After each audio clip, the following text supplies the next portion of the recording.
ഞാൻ Umesh Sivaraman. Prime time ന്യൂസിലേക്ക് വിശദമായി. 2 ദിവസത്തെ കേരള സന്ദർശനത്തിനെത്തിയ പ്രധാനമന്ത്രി നരേന്ദ്രമോദിക്ക് കൊച്ചിയിൽ ആവേശോജ്വല സ്വീകരണം. കൊച്ചിയിൽ നടന്ന റോഡ് ഷോയിൽ വൻ ജനാവലിയാണ് പ്രധാനമന്ത്രിക്ക് അഭിവാദ്യം അർപ്പിക്കാനെത്തിയത്. പൂക്കൾ വിതറിയും കൈകൾ വീശിയും മുദ്രാവാക്യം വിളിച്ചുമാണ് പ്രധാനമന്ത്രിയെ പ്രവർത്തകർ വരവേറ്റത്.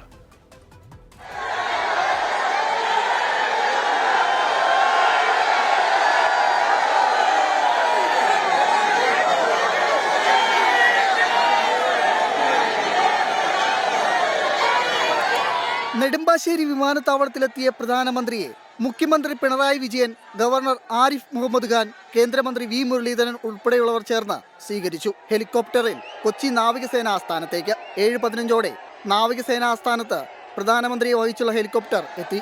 7:40 റോഡ് മാർഗം കൊച്ചി നഗരത്തിലേക്ക്.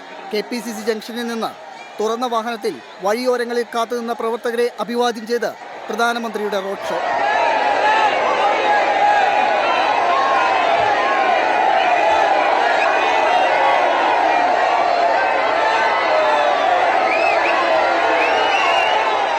പുഷ്പവൃഷ്ടിയോടെ പ്രധാനമന്ത്രിക്ക് അഭിവാദ്യം അർപ്പിച്ച് ഇരട്ടി ആവേശത്തിൽ പ്രവർത്തകർ. നാളെ രാവിലെ 7 മണിയോടെ പ്രധാനമന്ത്രി ഗുരുവായൂരിൽ സുരേഷ് ഗോപിയുടെ മകളുടെ വിവാഹ ചടങ്ങിൽ പങ്കെടുക്കാനായി പോകും. തൃപ്രയാർ ക്ഷേത്രത്തിൽ ദർശനം നടത്തിയ ശേഷം തിരികെ കൊച്ചിയിലെത്തുന്ന പ്രധാനമന്ത്രി കൊച്ചിൻ ഷിപ്പ്യാർഡിൽ വിവിധ പദ്ധതികൾ ഉദ്ഘാടനം ചെയ്യും. മറൈൻ ഡ്രൈവിൽ നടക്കുന്ന BJP പരിപാടിയിൽ പങ്കെടുത്ത ശേഷം തിരികെ ഡൽഹിയിലേക്ക് മടങ്ങും. 24 കൊച്ചി. പ്രധാനമന്ത്രിയെ കരിങ്കൊടി കാണിക്കാനെത്തിയ 6 യൂത്ത് കോൺഗ്രസ് പ്രവർത്തകർ അറസ്റ്റിൽ. പ്രവർത്തകരെ വിട്ടയക്കണമെന്നാവശ്യപ്പെട്ട് കോൺഗ്രസ് പ്രവർത്തകർ തോപ്പുംപടി സ്റ്റേഷൻ ഉപരോധിച്ചു. ലോ കോളേജിന് മുന്നിൽ പ്രധാനമന്ത്രിക്കെതിരെ KSU പ്രവർത്തകർ ബോർഡ് സ്ഥാപിച്ചു. BJP പ്രവർത്തകർ എത്തി ബോർഡ് മാറ്റാൻ ശ്രമിച്ചത് സംഘർഷത്തിന് ഇടയാക്കി. പ്രധാനമന്ത്രി നരേന്ദ്രമോദിയെ തൃശൂരിൽ മത്സരിക്കാൻ വെല്ലുവിളിച്ച് TN പ്രതാപൻ MP. തൃശൂരിൽ പ്രധാനമന്ത്രി മത്സരിച്ചാൽ നേരിടാൻ കോൺഗ്രസ് തയ്യാറാണെന്ന് TN പ്രതാപൻ പറഞ്ഞു. BJP സംഘടിപ്പിച്ച വനിതാ മഹാസംഗമത്തിന് ബദലായി കോൺഗ്രസ് തൃശൂരിൽ മഹാസംഗമം സംഘടിപ്പിക്കും. പ്രധാനമന്ത്രി നരേന്ദ്രമോദി നാളെ തൃശൂരിലെത്താനിരിക്കെയാണ് TN പ്രതാപൻ MPയുടെ വെല്ലുവിളി. നരേന്ദ്രമോദി തൃശൂരിൽ മത്സരിക്കണമെന്നാണ് ആഗ്രഹമെന്നും പ്രധാനമന്ത്രിയെ നേരിടാൻ UDF സജ്ജമാണെന്നും TN പ്രതാപൻ പറഞ്ഞു. ഞങ്ങൾക്ക് സത്യത്തിൽ ഏറ്റവും വലിയ ആഗ്രഹം തൃശൂരിൽ ഇന്ത്യൻ പ്രധാനമന്ത്രി UDFനെതിരെ മത്സരിക്കണം എന്നാണ് ഞങ്ങളുടെ ആഗ്രഹം. ഞങ്ങൾ ആഗ്രഹിക്കുന്നത് പ്രധാനമന്ത്രി മത്സരിക്കാൻ വന്നാൽ വി ആർ ഓൾസോ റെഡി. ഞങ്ങൾ അതിനു വേണ്ടി പോലും സജ്ജമാണ്. ഞങ്ങളിപ്പോൾ പ്രധാനമന്ത്രിയും UDFും തമ്മിലാണ് തൃശ്ശൂരിലെ മത്സരം എന്ന രീതിയിൽ തന്നെയാണ് ഞങ്ങൾ കാണുന്നത്. ഞങ്ങൾക്ക് അതിനകത്ത് വേറെ ഒരു തരത്തിലുമുള്ള ആശങ്കയില്ല. ഞങ്ങൾ ഭയങ്കര ത്രില്ലില്ല, ഭയങ്കര ഹരത്തില, ഭയങ്കര ആവേശത്തില. മണിപ്പൂരിലെ കാര്യങ്ങൾ നോക്കാൻ ആണുങ്ങളുണ്ടെന്ന് പറഞ്ഞതിന്റെ പാപക്കറ സുരേഷ് ഗോപി എത്ര കിരീടം സമർപ്പിച്ചാലും തീരില്ലെന്നും TN പ്രതാപൻ.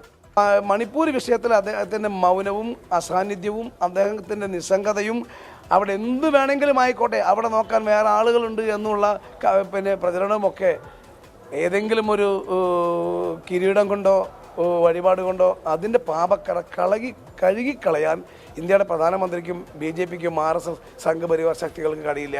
അതേസമയം AICC അധ്യക്ഷനെ പങ്കെടുപ്പിച്ച് തൃശൂരിൽ മഹാസംഗമം സംഘടിപ്പിക്കാനുള്ള ഒരുക്കത്തിലാണ് കോൺഗ്രസ്. 1 ലക്ഷത്തിലധികം വനിതാ പ്രവർത്തകരും നേതാക്കളും മഹാസംഗമത്തിന്റെ ഭാഗമാകും. സംസ്ഥാനത്ത് 25,177 ബൂത്തുകളിൽ നിന്ന് ബൂത്ത് പ്രസിഡന്റ്, വനിതാ വൈസ് പ്രസിഡന്റ്, BLMR എന്നിങ്ങനെ 3 പേരടങ്ങുന്ന 75,000-ൽ പരം പ്രവർത്തകർ പങ്കെടുക്കും. ഒപ്പം മണ്ഡലം മുതൽ AICC തലം വരെയുള്ള കേരളത്തിൽ നിന്നുള്ള ഭാരവാഹികളെയും പങ്കെടുപ്പിക്കും. മല്ലികാർജുൻ ഖാർഗെ പ്രവർത്തകരുമായി നേരിട്ട് സംവദിക്കും. 24 തൃശൂർ. പ്രൈം ടൈം ന്യൂസിലേക്ക് തിരികെ. കേന്ദ്ര അവഗണന ആരോപിച്ച് അടുത്ത മാസം 8-ന് LDF ഡൽഹിയിൽ പ്രതിഷേധിക്കും. ഇന്ന് ചേർന്ന മുന്നണി യോഗത്തിലാണ് തീയതി തീരുമാനിച്ചത്. മുഖ്യമന്ത്രിയും മന്ത്രിമാരും സമരത്തിൽ പങ്കെടുക്കും. ഇന്ത്യ മുന്നണി നേതാക്കളെയും BJP ഇതര പാർട്ടികൾ ഭരിക്കുന്ന സംസ്ഥാനങ്ങളിലെ മുഖ്യമന്ത്രിമാരെയും ക്ഷണിക്കും. സമരത്തിൽ പങ്കെടുക്കാനുള്ള ക്ഷണത്തോട് പ്രതിപക്ഷം നിലപാട് വ്യക്തമാക്കിയിട്ടില്ല. കേന്ദ്ര സർക്കാർ കേരള വിരുദ്ധ സമീപനം തിരുത്തണമെന്നാവശ്യപ്പെട്ടാണ് സമരം. മുഖ്യമന്ത്രി പിണറായി വിജയന്റെ നേതൃത്വത്തിൽ മന്ത്രിമാരും ജനപ്രതിനിധികളും അണിനിരക്കും. ഇന്ത്യ മുന്നണിയിലെ കക്ഷി നേതാക്കളെയും ക്ഷണിക്കും.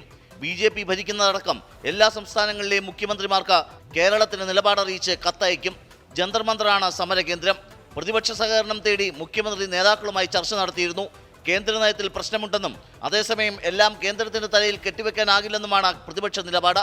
പ്രതിഷേധത്തിന്റെ ഭാഗമാകുന്ന കാര്യം ആലോചിച്ച് തീരുമാനിക്കുമെന്ന പ്രതിപക്ഷ നേതാവ് VD സതീശൻ. അത് ഞങ്ങൾ ചർച്ച ചെയ്യില്ല. കേരളത്തിലെ ഭരണപ്രതിപക്ഷങ്ങളുടെ പരസ്പര ധാരണ കൂടുതൽ വ്യക്തമാക്കുന്നതാണ് കേന്ദ്രത്തിനെതിരെ ഒരുമിച്ച് നീങ്ങണമെന്ന ആശയമെന്ന കേന്ദ്ര സഹമന്ത്രി വി മുരളീധരൻ. ഭരണ പ്രതിപക്ഷങ്ങളുടെ പരസ്പര ധാരണ കൂടുതൽ വ്യക്തമായി വന്നുകൊണ്ടിരിക്കുകയാണ്. പരസ്പരം ഉള്ള സഹകരണം കൂടുതൽ ശക്തിപ്പെടുത്താനും വേണ്ടിയിട്ടുള്ള ശ്രമങ്ങൾ, ആ ശ്രമങ്ങളുടെ ഒരു പുതിയ ഘട്ടമാണ് കേന്ദ്ര അവഗണനയ്ക്കെതിരായി ഒരുമിച്ച് സമരം ചെയ്യുക എന്നുള്ള ആശയം. മുഖ്യമന്ത്രിയും മന്ത്രിമാരും നേരിട്ട് സമരത്തിനിറങ്ങുന്നത് കേന്ദ്രത്തിനെതിരായ അസാധാരണമായ നീക്കമാണ്. 24 തിരുവനന്തപുരം. ഇപ്പോഴൊരു വാർത്ത വരുന്നുണ്ട്. പത്തനംതിട്ടയിൽ തെരുവുനായ ആക്രമണം എന്നുള്ള വാർത്ത. 2 പേർക്ക് കടിയേറ്റു. മധ്യവയസ്കയ്ക്കും ഒരു യുവതിക്കും ആക്രമണത്തിൽ പരിക്കേറ്റു. ഇരുവരെ ആശുപത്രിയിൽ പ്രവേശിപ്പിച്ചു എന്നാണ് അവിടെ നിന്ന് വരുന്ന ഒരു വാർത്ത.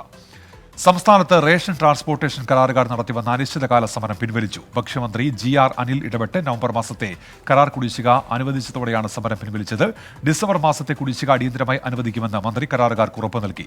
3 മാസത്തെ കരാർ തുക കുടിശ്ശികയായതോടെയാണ് കഴിഞ്ഞ വെള്ളിയാഴ്ച സമരം പ്രഖ്യാപിച്ചത്. നാളെ മുതൽ റേഷൻ സംഭരണവും വാതിൽപ്പടി വിതരണവും പുനരാരംഭിക്കുമെന്ന് കരാറുകാരുടെ സംഘടനയായ കേരള ട്രാൻസ്പോർട്ടിംഗ് കോൺട്രാക്ടേഴ്സ് അസോസിയേഷൻ ഭാരവാഹികൾ അറിയിച്ചു.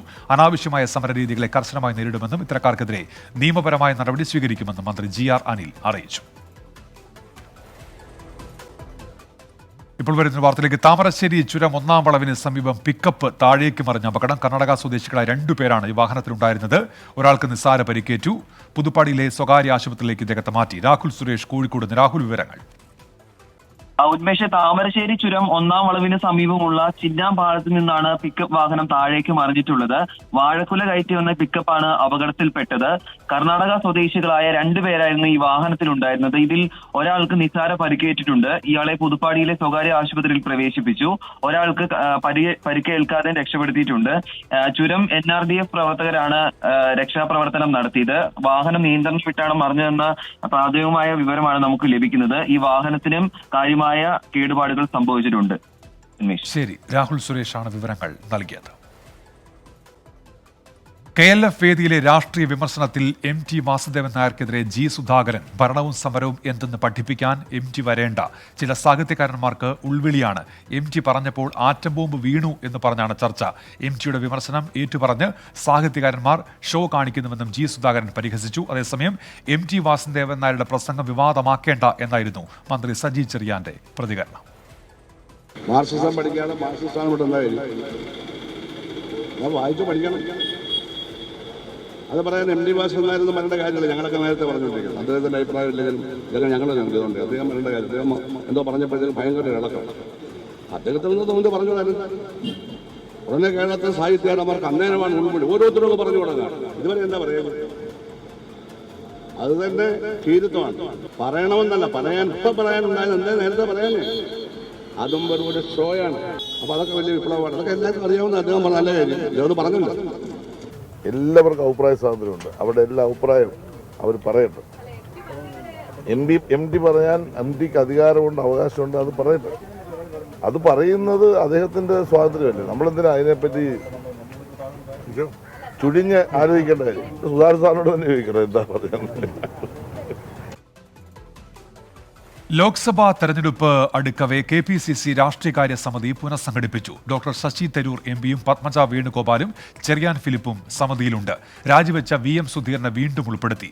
അംഗങ്ങളുടെ എണ്ണം 21-ൽ നിന്ന് 36 ഉയർത്തി. സംസ്ഥാനത്തെ കോൺഗ്രസിലെ പ്രധാനപ്പെട്ട നേതാക്കളെ ഉൾപ്പെടുത്തിയാണ് രാഷ്ട്രീയകാര്യ സമിതി തെരഞ്ഞെടുക്കുക. പതിവില്ലാതെ ഇത്തവണ രാഷ്ട്രീയകാര്യ സമിതിയിലും ജംബോ കമ്മിറ്റിയായി. അന്തരിച്ച ഉമ്മൻചാണ്ടി, ആര്യാടൻ മുഹമ്മദ് എന്നിവരെ ഒഴിവാക്കി. പാർട്ടി വിട്ട KV തോമസ്, PC ചാക്കോ എന്നിവരെയും രാഷ്ട്രീയകാര്യ സമിതിയിൽ നിന്ന് നീക്കി. നേരത്തെ രാഷ്ട്രീയകാര്യ സമിതിയിൽ നിന്ന് രാജിവെച്ച VM സുധീരൻ വീണ്ടും സമിതിയിൽ ഇടം പിടിച്ചു. കൂടുതൽ യുവാക്കളെയും വനിതകളെയും പരിഗണിച്ചാണ് ഇത്തവണത്തെ പട്ടിക. നേരത്തെ ഷാനിമോൾ ഉസ്മാൻ മാത്രമായിരുന്നു രാഷ്ട്രീയകാര്യ സമിതിയിലെ ഏക വനിതാ സാന്നിധ്യം. ഇത്തവണ ബിന്ദു കൃഷ്ണ, പത്മജ വേണുഗോപാൽ, PK ജയലക്ഷ്മി എന്നിവർ കൂടി ഇടം പിടിച്ചു. PC വിഷ്ണുനാഥ്, M ലിജു എന്നിവർ മാത്രമായിരുന്നു മുൻപത്തെ യുവ പ്രാതിനിധ്യം. ഇത്തവണ Shafi Parambil, Hibi Eden, Roji M John, T Siddique തുടങ്ങിയവർ സമിതിയിൽ ഇടം പിടിച്ചു. ശശി തരൂർ രാഷ്ട്രീയകാര്യ സമിതിയിൽ ആദ്യമായി ഉൾപ്പെട്ടു എന്നതാണ് ഏറ്റവും ശ്രദ്ധേയം. ഒപ്പം പാർട്ടിയിലേക്ക് തിരിച്ചെത്തിയ ചെറിയാൻ ഫിലിപ്പും രാഷ്ട്രീയകാര്യ സമിതിയിലെത്തി. 24 തിരുവനന്തപുരം. പാഠ്യപദ്ധതി പരിഷ്കരണത്തിന്റെ ഭാഗമായി തയ്യാറാക്കിയ പാഠപുസ്തകങ്ങൾക്ക് കരിക്കുലം സ്റ്റിയറിംഗ് കമ്മിറ്റി അംഗീകാരം നൽകി. 1, 3, 5, 7, 9 ക്ലാസുകളിലെ പുസ്തകങ്ങൾക്കാണ് അംഗീകാരം നൽകിയത്. വേനലവധിക്ക് ശേഷം സ്കൂളുകൾ തുറക്കുന്നതിന് മുൻപ് പാഠപുസ്തകങ്ങൾ ലഭ്യമാക്കുമെന്ന് മന്ത്രി വി ശിവൻകുട്ടി അറിയിച്ചു. 10 വർഷത്തിന് ശേഷമാണ് സംസ്ഥാനത്തെ പാഠപുസ്തകങ്ങൾ സമഗ്രമായി പരിഷ്കരിക്കുന്നത്. 4 ഘട്ടങ്ങളിലായി തയ്യാറാക്കിയ പാഠ്യപദ്ധതി ചട്ടക്കൂടിന്റെ അടിസ്ഥാനത്തിലായിരുന്നു പരിഷ്കരണം. ലൈംഗിക വിദ്യാഭ്യാസവും പോക്സോ നിയമങ്ങളും പുസ്തകത്തിൽ ഉൾപ്പെടുത്തിയിട്ടുണ്ട്. പാഠപുസ്തകങ്ങൾ പുറത്തിറങ്ങുന്നതോടൊപ്പം ഡിജിറ്റൽ പതിപ്പും പ്രസിദ്ധീകരിക്കും. നിരവധി പ്രത്യേകതകൾ ഇത്തവണത്തെ പാഠ്യപദ്ധതി പരിഷ്കരണത്തിലുണ്ട്. എല്ലാ പാഠപുസ്തകങ്ങളിലും ഭരണഘടനാ ആമുഖം ചേർത്തിട്ടുണ്ട്. പാഠപുസ്തക പരിഷ്കരണത്തെ തുടർന്ന് അധ്യാപകർക്കുള്ള അധ്യാപക പുസ്തകങ്ങൾ വികസിപ്പിക്കും. തുടർന്ന് അധ്യാപകർക്ക് നല്ല പരിശീലനവും നൽകാൻ ഉദ്ദേശിക്കുന്നുണ്ട്. 5ാം ക്ലാസ് മുതൽ കലാവിദ്യാഭ്യാസം, തൊഴിൽ വിദ്യാഭ്യാസം എന്നിവയ്ക്ക് പ്രാധാന്യം നൽകും. അധ്യാപകർക്ക് പരിശീലനം നൽകുന്നതിനായി പ്രത്യേകം കൈപ്പുസ്തകങ്ങളും ക്ലാസുകളും നൽകും. കുട്ടികളോടുള്ള സമീപനം മെച്ചപ്പെടുത്താൻ രക്ഷകർത്താക്കൾക്ക് വേണ്ടിയും പ്രത്യേകം കൈപ്പുസ്തകങ്ങളുണ്ട്. ഡിജിറ്റൽ പതിപ്പ് ഉൾപ്പെടെയാകും പുസ്തകങ്ങൾ പുറത്തിറക്കുക. 24 തിരുവനന്തപുരം. അയോധ്യയിലെ രാമക്ഷേത്ര പ്രതിഷ്ഠാ ദിനത്തിൽ റാലി സംഘടിപ്പിക്കാൻ ഒരുങ്ങി തൃണമൂൽ കോൺഗ്രസ്. ഹസ്രയിൽ നിന്ന് പാർക്ക് സർക്കസ് മൈതാനത്തേക്ക് സർവമത റാലിയാണ് തൃണമൂൽ കോൺഗ്രസ് സംഘടിപ്പിക്കുക. റാലി ഐക്യത്തിനു വേണ്ടിയാണെന്ന് പശ്ചിമബംഗാൾ മുഖ്യമന്ത്രി മമതാ ബാനർജി പ്രതികരിച്ചു. റാലി കാളിമന്ദിറിൽ നിന്ന് ആരംഭിക്കുമെന്നും യാത്ര കടന്നുപോകുന്ന വഴിയിലുള്ള മസ്ജിദുകളും ഗുരുദ്വാരകളും പള്ളികളും സന്ദർശിക്കുമെന്നും മമതാ ബാനർജി അറിയിച്ചു. പ്രാണപ്രതിഷ്ഠ രാഷ്ട്രീയക്കാരുടെ ജോലിയല്ല എന്ന് മമതാ ബാനർജി വിമർശിച്ചു. BJP രാഷ്ട്രീയവൽക്കരിക്കുന്നത് കൊണ്ട് മാത്രമാണ് അയോധ്യ പ്രതിഷ്ഠാ ചടങ്ങ് കോൺഗ്രസ് ബഹിഷ്കരിക്കുന്നത് എന്ന് രാഹുൽ ഗാന്ധി. ഭാരത് ജോഡോ ന്യായ് യാത്രയ്ക്കിടെ നടത്തിയ വാർത്താ സമ്മേളനത്തിലാണ് വിമർശനം. വരുന്ന ലോക്സഭാ തെരഞ്ഞെടുപ്പിൽ ഇന്ത്യ സഖ്യം വിജയിക്കുമെന്നും രാഹുൽ ഗാന്ധി വ്യക്തമാക്കി. ഭാരത് ജോഡോ ന്യായ് യാത്രയുടെ 3ാം ദിവസത്തെ പര്യടനം നാഗാലാൻഡിൽ തുടരുകയാണ്. കുസാമയിലെ വിശ്വമയിൽ നിന്നാണ് ഇന്നത്തെ യാത്ര ആരംഭിച്ചത്. യാത്രക്കിടെ കൊഹിമയിൽ വെച്ച് രാഹുൽ മാധ്യമങ്ങളെ കണ്ടു. മണിപ്പൂർ, അയോധ്യ വിഷയങ്ങളിൽ പ്രധാനമന്ത്രിക്കും BJPക്കും രൂക്ഷ വിമർശനം. അയോധ്യയിലെ പ്രതിഷ്ഠാ ചടങ്ങ് RSS BJP ചടങ്ങെന്ന് Rahul. It is difficult for us to go to a political function which is designed around the Prime Minister of India and designed around the RSS. We made it clear that whoever would like to visit the Ram temple among our partners, among our party, is more than welcome to do it. It's difficult for us to visit on the 22nd and say that, you know, this is a Prime Minister's function, this is a RSS function, and we are going to go.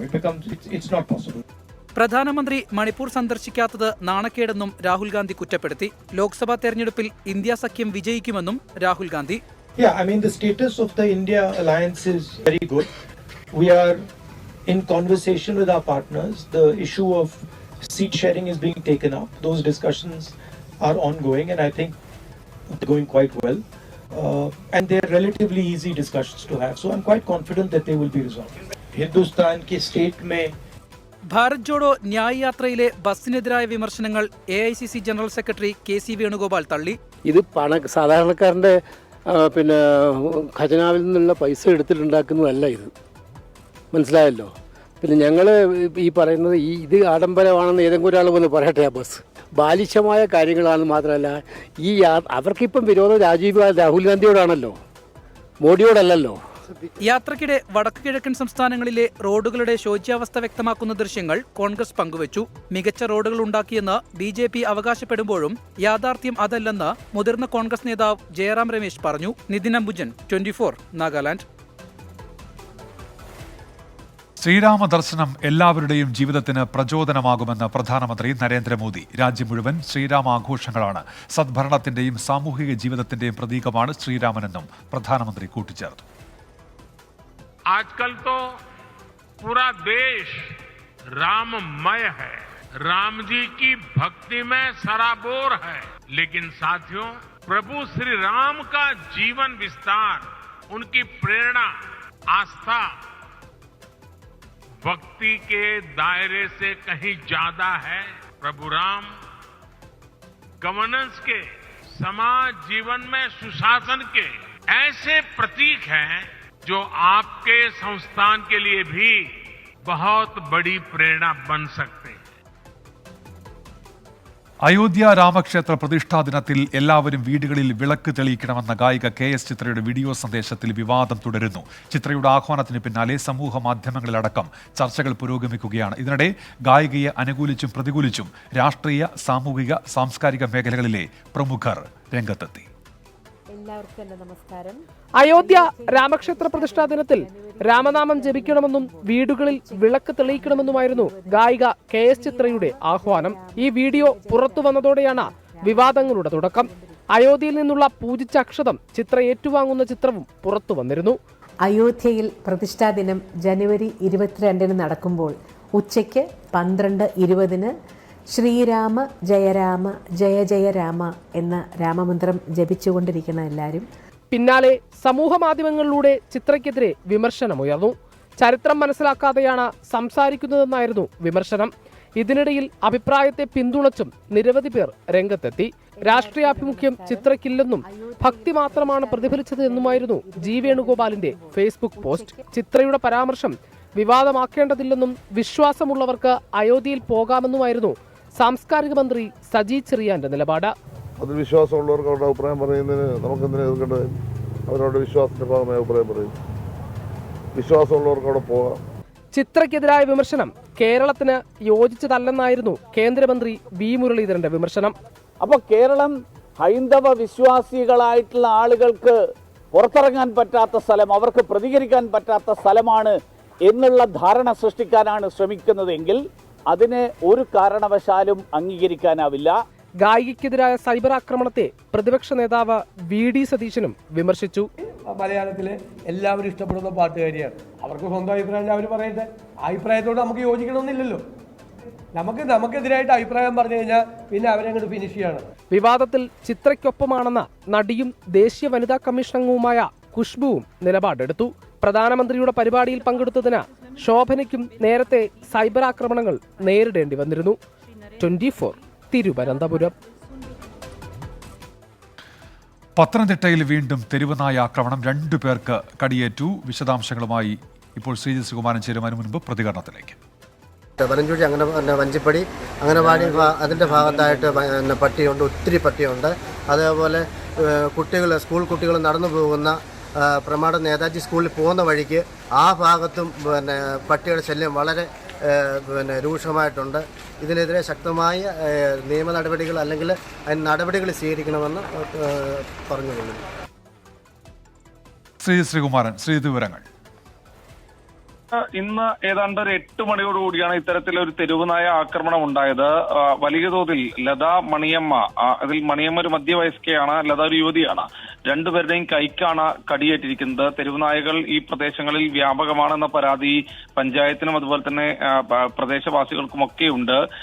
കാര്യമായ രീതിയിലുള്ള ഇടപെടൽ പഞ്ചായത്തിന്റെ ഭാഗത്തുനിന്ന് ഉണ്ടാകുന്നില്ല എന്നൊരു ആക്ഷേപം പൊതുവിൽ ഉയരുന്നുണ്ട്. എന്നാലും കടിയേറ്റ 2 പേരും പത്തനംതിട്ട ജനറൽ ആശുപത്രിയിൽ ചികിത്സ തേടിയിട്ടുണ്ട്. ഈ മണിയമ്മ എന്ന് പറയുന്ന മധ്യവയസ്കയ്ക്ക് കൈക്ക് ആഴത്തിൽ തന്നെ കടിയേറ്റിട്ടുണ്ട്. എന്തായാലും ഇവരെ ഈ പറയുന്ന പോലെ ഇപ്പോഴും ആശുപത്രിയിൽ തന്നെ പ്രവേശിപ്പിച്ചിരിക്കുകയാണ് എന്നാണ് ഏറ്റവും ഒടുവിൽ നമുക്ക് ലഭിക്കുന്ന വിവരം. വാക്സിനേഷൻ അടക്കമുള്ള നടപടിക്രമങ്ങളിലേക്ക് കടന്നിട്ടുണ്ട്. ആരുടെയും പരിക്ക് ഗുരുതരമല്ല. പക്ഷേ ഈ പ്രദേശത്ത് തെരുവുനായ ആക്രമണം നിയന്ത്രിക്കാൻ ആവശ്യമായ നടപടിക്രമങ്ങളിലേക്ക് തദ്ദേശ സ്വയംഭരണ വകുപ്പ് അടക്കം കടക്കണമെന്ന ആവശ്യമാണ് നാട്ടുകാർ ഉയർത്തുന്നത്. ശ്രീകുമാരനാണ് വാർത്തയുടെ വിശദാംശങ്ങൾ നൽകിയത്. ഇപ്പോൾ സുർജിത്ത് ഒരു വാർത്ത റിപ്പോർട്ട് ചെയ്യുന്നുണ്ട്. കൽപ്പറ്റ എടപ്പെട്ടിയിൽ ആക്രിക്കടയിലുണ്ടായ തീപിടുത്തം ആസൂത്രിതമാണ്. കടയിൽ തീ വയ്ക്കുന്ന CCTV ദൃശ്യം പുറത്ത് എന്ന് സുർജിത്ത് റിപ്പോർട്ട് ചെയ്യുന്നു. ഇന്ന് രാത്രി 9:30യോടെയാണ് തീപിടുത്തമുണ്ടായത്. കൽപ്പറ്റ പോലീസ് അന്വേഷണം ആരംഭിച്ചു എന്നാണ് സുർജിത്ത് റിപ്പോർട്ട് ചെയ്യുന്നത് വയനാട്ടിൽ നിന്ന്. മുഖ്യമന്ത്രിയാകണമെന്ന മോഹം തന്റെ മനസ്സിന്റെ 4 അയലത്ത് പോലുമില്ലെന്ന് മുൻമന്ത്രി KK ശൈലജ. 2ാം പിണറായി സർക്കാരിൽ ആരും തഴഞ്ഞിട്ടില്ല. ലോക്സഭാ തെരഞ്ഞെടുപ്പിൽ മത്സരിക്കുന്ന കാര്യം പാർട്ടി പറഞ്ഞാൽ ആലോചിക്കും. 24 എക്സിക്യൂട്ടീവ് എഡിറ്റർ KR ഗോപികൃഷ്ണന് അനുവദിച്ച അഭിമുഖത്തിലാണ് KK ശൈലജ നിലപാട് വ്യക്തമാക്കിയത്. കേരളത്തിന്റെ ആദ്യ വനിതാ മുഖ്യമന്ത്രി എന്ന ആശയത്തോട് സമീപകാലത്ത് ഏറ്റവും കൂടുതൽ ചേർത്ത് വായിക്കപ്പെട്ട പേരാണ് KK ശൈലജ. 1-2 പേർ അങ്ങനെ പറഞ്ഞതുകൊണ്ട് പൊതുവികാരമായി കണക്കാക്കേണ്ടതില്ലെന്നാണ് ചർച്ചകളോട് KK ശൈലജയുടെ പ്രതികരണം. വനിതാ മുഖ്യമന്ത്രി വേണമെന്ന വാദത്തിൽ കഴമ്പില്ല. വനിതയാണെന്നതിന്റെ പേരിൽ ആർക്കും അവസരങ്ങൾ നഷ്ടമാകാതിരുന്നാൽ മതിയെന്ന് മുൻ മന്ത്രി. ഞങ്ങളുടെ പാർട്ടിക്കകത്ത് എങ്ങനെയാകണം എന്താകണമെന്ന് ഞങ്ങൾ കൂട്ടായ തീരുമാനമാണ്. ഇപ്പോൾ മുഖ്യമന്ത്രി കസേര സ്ത്രീ ആയാലും പുരുഷനായാലും ഞങ്ങളുടെ പോളിസി ഒന്നാണ്. അപ്പം ഞങ്ങൾ ചർച്ച ചെയ്ത് വരുമ്പം ആർക്കാണ് ഈ ഉത്തരവാദിത്വം ഏറ്റവും നന്നായിട്ട് നിർവഹിക്കാൻ കഴിയുക? അതൊരു പുരുഷനാണെങ്കിൽ ആ കീ പോസ്റ്റിൽ ആ പുരുഷനെ തിരഞ്ഞെടുക്കും. അതല്ല, അവരെക്കാളൊക്കെ സാധ്യതയുള്ളതൊരു സ്ത്രീയാണെങ്കിൽ ഞങ്ങളതിന് മടിക്കാറില്ല. മുഖ്യമന്ത്രി പിണറായി വിജയനുമായി അകൽച്ചയെന്ന വാദങ്ങളെ കെ ശൈലജ തള്ളി. രണ്ടാം പിണറായി സർക്കാരിൽ ആരും തന്നെ തഴഞ്ഞിട്ടില്ല. താൻ പിണറായി വിജയന്റെ ഗുഡ് ലിസ്റ്റിലുള്ളയാളാണെന്നും കെ ശൈലജ പറഞ്ഞു. തീർച്ചയായിട്ടും അദ്ദേഹത്തിൻ്റെ ഗുഡ് ലിസ്റ്റിൽ ഉള്ളത് കൊണ്ടല്ലേ ഞാൻ പാർട്ടിക്കകത്തും എല്ലാം വളർന്നു വരാനുള്ള ഒരു ഘടകം അതും കൂടിയാണല്ലോ. ഒരു വ്യക്തിയുടെ മാത്രമല്ല. എന്നെക്കുറിച്ച് പറയുന്ന അവസരത്തിലല്ല അദ്ദേഹം പറഞ്ഞത് എന്താ, ഏൽപ്പിച്ചു കൊടുത്ത ഉത്തരവാദിത്വം ഏറ്റവും ഭംഗിയായി നിർവഹിച്ചിട്ടുള്ള ആളാണ് ശൈലജ ടീച്ചർ. അപ്പോൾ ഇതെല്ലാം ഒരു സാങ്കല്പിക സൃഷ്ടിയാണ്. മുഖ്യമന്ത്രിയുടെ ഗുഡ് ലിസ്റ്റിൽ ഞാനില്ല. ലോക്സഭാ തെരഞ്ഞെടുപ്പിലെ സ്ഥാനാർത്ഥിത്വം സംബന്ധിച്ച് അഭിപ്രായം പാർട്ടിക്കുള്ളിൽ പറയും. മത്സരിക്കുന്ന കാര്യം പാർട്ടി നിർദ്ദേശമനുസരിച്ച് തീരുമാനിക്കും. ഞങ്ങളുടെ പാർട്ടി സ്ഥാനാർത്ഥികളെ കുറിച്ചൊന്നും ചർച്ച ചെയ്തിട്ടേ ഇല്ല. പാർട്ടിക്കകത്താണല്ലോ ഈ ചർച്ചയെല്ലാം നടക്കുക. അത് കഴിഞ്ഞ് മുന്നണിക്കകത്ത് നടക്കണം. ഏത് സീറ്റ്, ഈ ഘടകകക്ഷികളിൽ ആർക്ക്, ഇനി ഓരോ കക്ഷിക്കും ഒരു സീറ്റ് കിട്ടിയാൽ അവരുടെ സ്ഥാനാർത്ഥി ആര്, ഈ ചർച്ചയൊന്നും ഇടതുപക്ഷ ജനാധിപത്യ മുന്നണിയിൽ തുടങ്ങിയിട്ടില്ല. MTയുടെയും M മുകുന്ദന്റെയും രാഷ്ട്രീയ വിമർശനങ്ങൾ CPIM ഉൾക്കൊള്ളുമെന്നും കെ ശൈലജ 24നോട് പറഞ്ഞു. News desk 24. പ്രൈം ടൈം ന്യൂസിലേക്ക് തിരികെ. കൽപ്പറ്റ എടപ്പെട്ടിയിൽ ആക്രിക്കടയിലുണ്ടായ തീപിടുത്തം ആസൂത്രിതം. കടയിൽ തീ വയ്ക്കുന്ന CCTV ദൃശ്യങ്ങൾ പുറത്ത്. കൽപ്പറ്റ പോലീസ് അന്വേഷണം ആരംഭിച്ചു. സുർജിത്ത് അയ്യപ്പത്ത് വിവരങ്ങളുമായി ഇപ്പോൾ ചേരുന്നുണ്ട്. സുർജിത്ത്, ഇതാരെന്ന് തിരിച്ചറിഞ്ഞിട്ടുണ്ടോ? പോലീസ് ഇതുമായി ബന്ധപ്പെട്ട് അന്വേഷണം നടത്തി വരികയാണ്. ഉന്മേഷം ഇന്ന് വൈകിട്ട് 9 മണിയോടുകൂടിയാണ് കൽപ്പറ്റയിലെ എടപ്പെട്ടിയിൽ ആക്രി സാധനങ്ങൾ വിൽക്കുന്ന ആ കടയിലാണ്, അത്തരത്തിൽ ആക്രി സാധനങ്ങൾ സംഭരിച്ചിട്ടുള്ള കടയിലാണ് ഇത്തരത്തിൽ തീപിടുത്തം ഉണ്ടായിരിക്കുന്നത്. ഈ ഫയർഫോഴ്സ് എത്തിയ ശേഷം ഏതാണ്ട് 1 മണിക്കൂറോളം പ്രയത്നിച്ചാണ് തീ അണച്ചത്. സംഭവത്തിൽ ആളപായം ഒന്നും തന്നെയില്ല. പിന്നീട് നടത്തിയ അന്വേഷണത്തിലാണ് ഇത് കൃത്യമായ രീതിയിലുള്ള ആസൂത്രണം ഇതിന് പിന്നിൽ ഉണ്ടായിട്ടുണ്ട് എന്ന് സ്ഥിരീകരിക്കുന്ന തെളിവുകൾ പുറത്തു വന്നത്. ഇതിന്റെ അടിസ്ഥാനത്തിൽ പോലീസ് മേഖലയിലുള്ള CCTV ദൃശ്യങ്ങളടക്കം പരിശോധിച്ചു.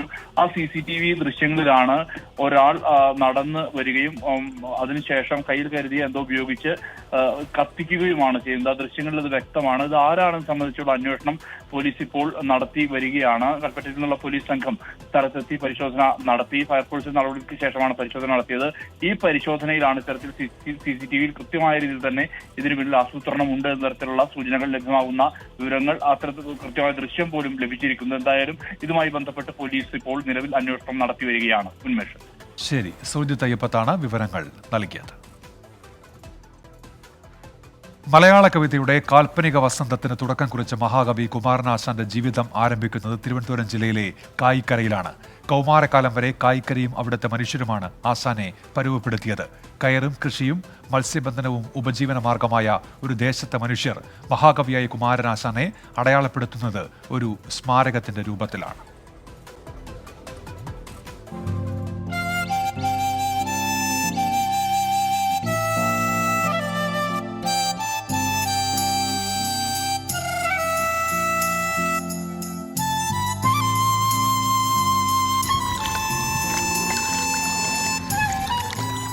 ജീവപരമ്പരകളുടെ ചങ്ങലക്കണ്ണികളിൽ മാനവികതയുടെ സ്വപ്നജ്വാല വിളക്കിച്ചേർത്ത പ്രക്ഷോഭകാരിയായ കവി ജനിച്ചു വളർന്നത് ഈ മണ്ണിലാണ്.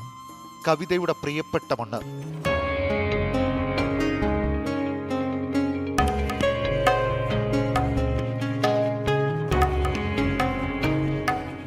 കായിക്കരയ്ക്കിതിൽ പരം മറ്റെന്തു വിശേഷണമാണ് വേണ്ടത്? കായലും കടലും ഇവിടുത്തെ മനുഷ്യർക്കൊരുക്കിയ ജീവിത സാധ്യത പോലെ കുമാരനാശാന്റെ അനുഭവങ്ങളിലേക്കും ഈ ദേശം വഴിയൊരുക്കി. കാളിയമ്മയും നാരായണനും കൺമണി പോലെ പോറ്റിയ കുമാരൻ മലയാള ദേശത്തിന്റെ മനം കവർന്നു. 1873 ഏപ്രിൽ 12 ആ ചരിത്രം കായിക്കരയിൽ പിറന്നു. ആശാനെ പറ്റി നമുക്ക് ഭയങ്കര അഭിമാനമുള്ള ഈ നാട്ടുകാർക്കല്ല. അദ്ദേഹം കളിച്ചു വളർന്ന മണ്ണാണിത്. ജന്മഭൂമി എന്ന് വെച്ചാൽ തൊട്ടപ്പുറം ഇപ്പോഴും ഉണ്ട്, ആ ഭാഗത്തുണ്ട്. മഹാകാവ്യം എഴുതാതെ മഹാകവിയായ ആശാന്റെ വിദ്യാഭ്യാസ ജീവിതം ആരംഭിക്കുന്നതും ഈ മണ്ണിൽ.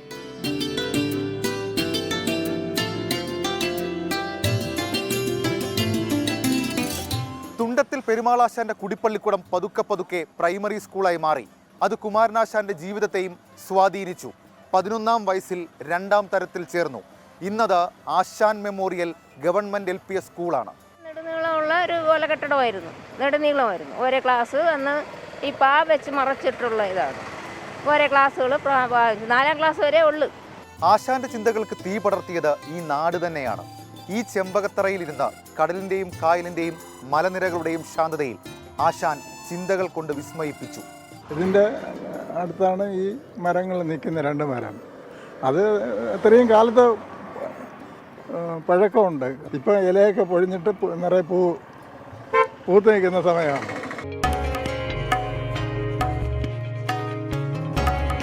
തായാട്ട് ശങ്കരന്റെ വാക്കുകൾ കടമെടുത്തു പറഞ്ഞാൽ കുമാരനാശാൻ നവോത്ഥാനത്തിന്റെ കവിയാണ്.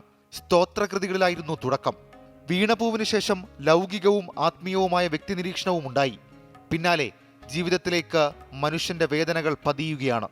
സ്വന്തം ദേശത്തിൽ നിന്നുണ്ടായ ബോധം, ശ്രീനാരായണ ഗുരുവിന്റെ സ്വാധീനം. ആശാൻ കവിതകളുടെ 3ാം ഘട്ടം സാമൂഹിക പ്രശ്നങ്ങളിലേക്ക് വളർന്നു. ദുരവസ്ഥയും ചണ്ടാല ഭിക്ഷുകിയും അങ്ങനെ ജാതിഭേദവും ദുരാചാരവും തുറന്നെഴുതിയ മഹാകവിക്ക് ജന്മനാട് പകരം നൽകിയതാണ് ഈ സ്മാരകം.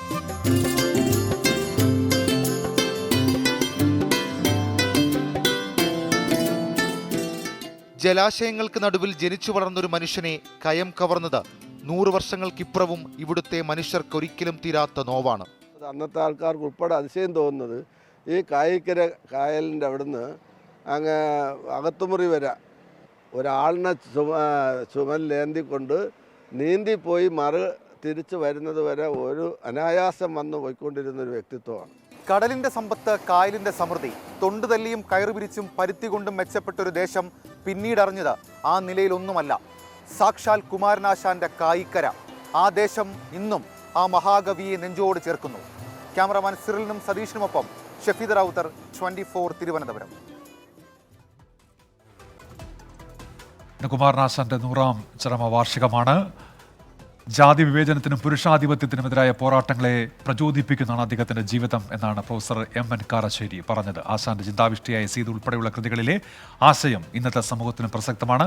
ബുദ്ധന്റെ ചിന്തയായിരുന്നു ആശാന്റെ കൃതികളിലെ പ്രത്യേകതയെന്നും MN കാരശ്ശേരി പറഞ്ഞു. അദ്ദേഹത്തിൻ്റെ സ്മരണ എന്നുള്ളത് ജാതി വിവേചനത്തിനെതിരായിട്ടും പുരുഷാധിപത്യത്തിനെതിരായിട്ടും ഒക്കെ ഉള്ള ആളുകളുടെ പോരാട്ടത്തെ പ്രചോദിപ്പിക്കുന്ന ഒന്നാണ്. അതിലിപ്പോൾ പുരുഷാധിപത്യത്തിനെതിരായിട്ട്, രാജാവിനെതിരായിട്ട്, ഭർത്താവിനെതിരായിട്ട്, രാമാവതാരത്തിനെതിരായിട്ടൊക്കെ ഭയങ്കരമായി സംസാരിക്കുന്ന സീതയെ കാണാം. തരുണി സ്ത്രീ, അപ്പം അതെന്ന് പറഞ്ഞാൽ അടിയാള ജാതിക്കാർ, അവരെ നിന്ദിക്കുന്നതാണ് നമ്മുടെ പാരമ്പര്യം. ബുദ്ധനാണ് അദ്ദേഹം ഉയർത്തിപ്പിടിച്ചത്. ബുദ്ധൻ്റെ കഥകളാണ് അദ്ദേഹം എടുത്തത്, അല്ലാതെ ഹൈന്ദവ പുരാണങ്ങളിൽ നിന്ന് അദ്ദേഹം അല്ല അധികം എടുത്തത്. നമ്മുടെ മറ്റു കവികൾ വള്ളത്തോൾ, ഉള്ളൂരൊക്കെ ഹൈന്ദവ പുരാണങ്ങളിലേക്ക് പോയപ്പോൾ ആശാൻ ബുദ്ധൻ്റെ കഥകളാണ് എടുത്തത്. ഫ്രണ്ട് ന്യൂസിന്റെ അവസാന ഘട്ടത്തിലേക്ക് കടക്കുകയാണ്. ആന്ധ്രാപ്രദേശ് കോൺഗ്രസിൽ നേതൃമാറ്റം. മുഖ്യമന്ത്രി ജഗൻമോഹൻ റെഡ്ഡിയുടെ സഹോദരി YS ശർമിളയെ PCC അധ്യക്ഷയെ നിയമിച്ചു. നിലവിലെ അധ്യക്ഷൻ G രുദ്രരാജു സ്ഥാനം രാജിവെച്ചിരുന്നു. സംസ്ഥാനത്ത് കോൺഗ്രസിന് നഷ്ടപ്പെട്ട പ്രതാപം വീണ്ടെടുക്കുകയാണ് ലക്ഷ്യമെന്ന് YS ശർമിള പറഞ്ഞു. കോൺഗ്രസിന്റെ മുഖമായിരുന്ന YS രാജശേഖര റെഡ്ഡിയുടെ മകളെ മുൻനിർത്തി തെരഞ്ഞെടുപ്പിന് മുൻപ് തന്നെ ആന്ധ്രാപ്രദേശിൽ കളം പിടിക്കുകയാണ് കോൺഗ്രസ്. YSR തെലങ്കാന പാർട്ടിയെ ലയിപ്പിച്ച് അടുത്തിടെയാണ് YS ശർമിള കോൺഗ്രസിലെത്തിയത്. ആന്ധ്രാപ്രദേശ് PCC അധ്യക്ഷ സ്ഥാനം ഉൾപ്പെടെ ശർമിളയ്ക്ക് നൽകുമെന്ന് നേരത്തെ സൂചനകളുണ്ടായിരുന്നു. തന്നിൽ അർപ്പിച്ച വിശ്വാസത്തിന് AICC നേതൃത്വത്തിന് നന്ദിയുണ്ടെന്നും കോൺഗ്രസിന്റെ പ്രതാപം വീണ്ടെടുക്കാനായി പരമാവധി ശ്രമങ്ങൾ നടത്തുമെന്നും YS ശർമിള സാമൂഹിക മാധ്യമമായ Xൽ കുറിച്ചു. ശർമിള PCC അധ്യക്ഷയായതോടെ സഹോദരങ്ങൾ തമ്മിലുള്ള രാഷ്ട്രീയ പോരിന് കളമൊരുങ്ങുകയാണ് ആന്ധ്രാപ്രദേശിൽ. മുഖ്യമന്ത്രി ജഗൻമോഹൻ റെഡ്ഡിക്കെതിരെയാണ് ശർമിള ആന്ധ്രയിൽ രാഷ്ട്രീയം പറയേണ്ടത്. ശർമിളയുടെ മാതാവും YS രാജശേഖര റെഡ്ഡിയുടെ ഭാര്യയുമായ വിജയമ്മയെ കോൺഗ്രസിലെത്തിക്കാനുള്ള നീക്കവും സജീവമാണ്.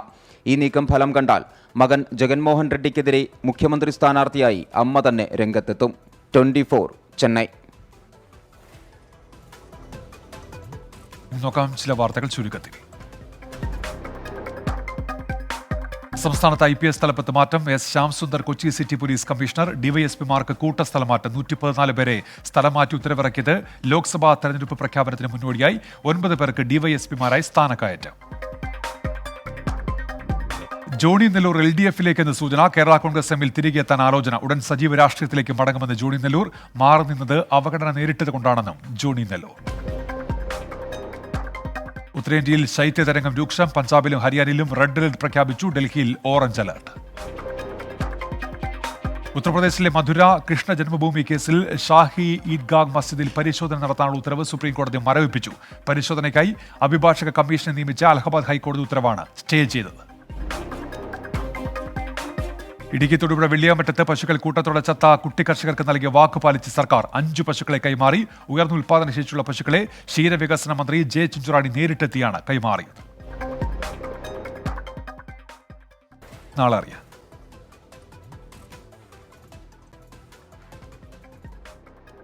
പ്രധാനമന്ത്രി നരേന്ദ്രമോദിയുടെ സന്ദർശനത്തോട് അനുബന്ധിച്ചുള്ള സുരക്ഷാ ക്രമീകരണത്തിന്റെ ഭാഗമായി നാളെ തൃശൂരിൽ പ്രാദേശിക അവധി. ഗുരുവായൂർ മുനിസിപ്പാലിറ്റി, കണ്ടാണശ്ശേരി, ചൂണ്ടൽ, നാട്ടിക, വലപ്പാട് ഗ്രാമപഞ്ചായത്തുകളിലെ പ്രൊഫഷണൽ കോളേജുകൾ ഉൾപ്പെടെയുള്ള എല്ലാ വിദ്യാഭ്യാസ സ്ഥാപനങ്ങൾക്കും കളക്ടർ അവധി പ്രഖ്യാപിച്ചു. മുൻ നിശ്ചയിച്ച പരീക്ഷകൾക്ക് മാറ്റമില്ല. കോഴിക്കോട് വടകര ചെമ്മരത്തൂർ റോഡിൽ നാളെ മുതൽ ഗതാഗതം നിരോധിച്ചു. ടാറിംഗ് നടക്കുന്നത് കൊണ്ടാണ് നിയന്ത്രണം. കോഴിക്കോട് ജില്ലയുടെ വിവിധയിടങ്ങളിൽ നാളെ വൈദ്യുതി മുടങ്ങും. കൊടുവള്ളി സെക്ഷൻ, തിരുവമ്പാടി സെക്ഷൻ എന്നിവിടങ്ങളിലാണ് രാവിലെ 7 മണി മുതൽ വൈദ്യുതി മുടങ്ങുക.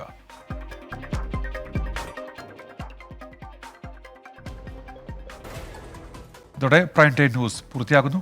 ലോകത്തെവിടെയായാലും ഏത് സമയത്തും 24 വാർത്തകളും ഓഗ്മെന്റഡ് റിയാലിറ്റി പാക്കേജുകളും എക്സ്പ്ലെയിനറുകളും വിശദമായി കാണാൻ ഞങ്ങളുടെ യൂട്യൂബ് ചാനൽ നിങ്ങൾക്ക് സബ്സ്ക്രൈബ് ചെയ്യാം.